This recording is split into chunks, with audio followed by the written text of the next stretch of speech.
ومن جاهد فإنما يجاهد لنفسه إن الله لغني عن العالمين. Dan khurut itu adalah hal yang diharamkan terhadap pemerintah. Karena Rasulullah SAW telah memberikan ketentuan-ketentuan besar di dalam hadits dalam hal tersebut. Iya, telah mutawatir dari Nabi SAW secara makna agar supaya mendengar dan taat kepada pemerintah. Kata Rasulullah SAW, iya, innamal imamu junnah yuqatalu min waraihi wa yuttaqa bihi. Sungguhnya seorang pemimpin itu adalah tameng, harus dilakukan peperangan di belakangnya, berlindung di belakangnya.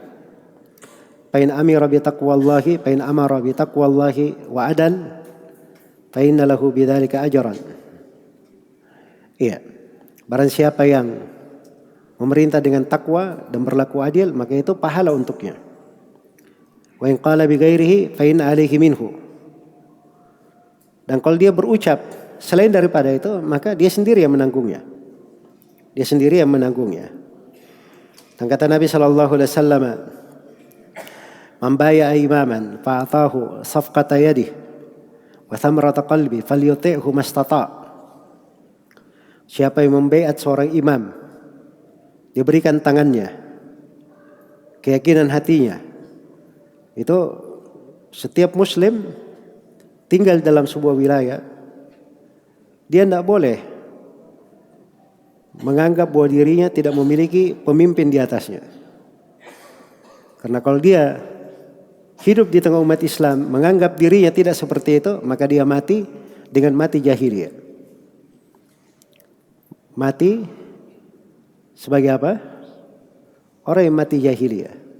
Karena itu kalau dia sudah baiat, kata beliau falyuti'hu mastata', hendaknya dia taat sesuai dengan kemampuannya. Fa in jaa'a akhar yunazi'uhu fadribu raqabatal akhar. Kalau datang orang lain ingin mengganggunya, maka penggal orang lain yang datang itu. Suruh memenggal orang lain yang datang tersebut. Iya. Baik. Karena itu diperintah untuk mendengar dan taat, tidak melakukan kudeta terhadapnya. Bahkan Rasulullah SAW bersabda, alal mar'i sam'u wa ta'a fi ma ahabba wa karih. Atas manusia itu mendengar dan taat kepada pemimpin pada apa yang dia senangi atau apa yang dia tidak senangi. Suka atau tidak suka, dengar dan taat. Illa yu'maru bi ma'siyah, kecuali kalau diperintah maksiat. Fa in umira bi ma'siyah fala sam'a wa la ta'ah. Kalau diperintah melakukan maksiat, maka tidak boleh dia dengar, tidak boleh dia apa? Tidak boleh dia taat. Iya. Ketika Rasulullah SAW beritakan akan datang nanti di tengah umat Islam ini para a'imah, para pemimpin, yahtaduna bighairi hadi wa yastannuna bighairi sunnati, mengambil petunjuk selain dari petunjukku, mengikuti sunnah selain daripada sunnahku. Ya. Ini ada pula sebagian orang aneh-aneh saja ya. Katanya itu hadits-hadits ketaatan kepada pemerintah yang dibaca oleh salafi itu hadits-hadits untuk para pemerintah yang berhukum dengan Al-Quran dan Sunnah. Kalau tidak berhukum dengan Al-Quran dan Sunnah, tidak ada mendengar dan taat. Ini perhatikan ya orang-orang yang memang dasarnya itu hawa nafsu. Jadi kalau dia ada hawa nafsu, itu dulu yang dia tetapkan. Nanti cari dalil yang membenarkan dia. Nah, begitu akhirnya jatuh di dalam apa?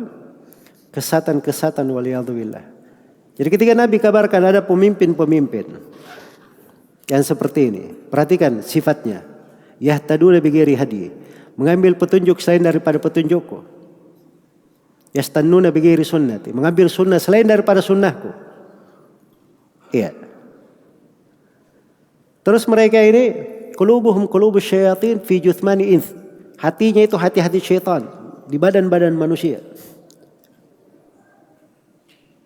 Ta'rifu minhum wa tunkir. Ada yang kalian tahu, ada yang kalian ingkari. Para sahabat bertanya, ya Rasulullah, afala nubadihum bisyayf? Tidakkah harusnya kita perangi mereka dengan pedang? Iya. Itu di riwayat yang lain ya. Karena Nabi berkata, sallallahu alaihi wasallam, la ma aqamu fikumus shalah. Tidak, sepanjang mereka masih menegakkan salat di tengah kalian. Di sebagian riwayat yang lain dikatakan tasma'u wa tuti'u lil amir wa in duriba dhuhruka wa ukhida maluka. Fasma' wa ati'. Kamu dengar dan taat kepada pemimpin walaupun dipukul punggungmu, diambil hartamu. Dengar dan taat. Dengan sifat pemimpin seperti itu, Nabi suruh apa? Dengar dan taat. Karena itu hikmah syariat. Belum pernah ada di dalam sejarah orang-orang yang melakukan kudeta sampai hari ini. Ini ucapan dari Syekhul Islam Ibnu Taimiyah sampai di masanya.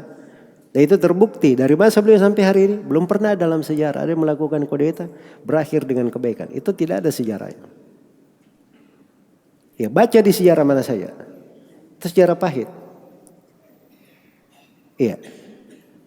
Jadi disinilah keindahan Islam. Kenapa diharamkan untuk melakukan khuruj. Kemudian dikatakan walal qitala fil fitnah, dan tidak diperbolehkan ikut perang di dalam fitnah. Kalau dia perang fitnah tidak jelas mana yang benar, mana yang hak. Iya. Perkara yang tidak nampak, jangan seorang ikut di dalamnya. Jangan seorang ikut di dalamnya. Baik, dan ini punya rincian-rincian ya di pembahasan. Tapi begitu kaidahnya. Tidak ada ikut qital di dalam fitnah.